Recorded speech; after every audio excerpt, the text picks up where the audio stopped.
Ал құрметті ағайын, домбыраны бір күнде тартқыларыңыз келсе, мынадай ыңғайлы әдіс бар. Сандар арқылы үйрену. Тек мына сандарды санап табасыздар. Міне сандар дайын, сосын сөздері дайын, қағыстарды барлығы дайын. Ауылым әні, жақсы адамдарым, мен қазақпын, кездесерміз біз әлі әні. Міне барлығы осы әдіспен жазылған.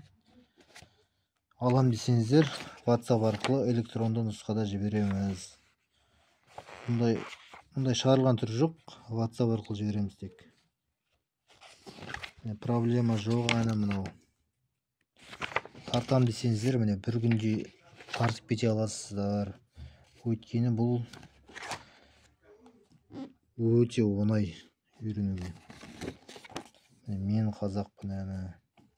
Қалай тарту керек, ішінде жазылған барлығы. Жақсы адамдарым әні. Қарақат Әбілдің айтатын. Домбыра тартудың пайдасы жөнінде де жазылған. Ал кім алғысы келеді, осы кітапшаны мына номерге жаза қойыңыздар, қазір көрсетем. Мына WhatsApp-қа. Міне 776 769 2807 деген WhatsApp-қа жазсаңыздар жібереміз. Осындай кітапша. Ал сау саламатта болыңыздар.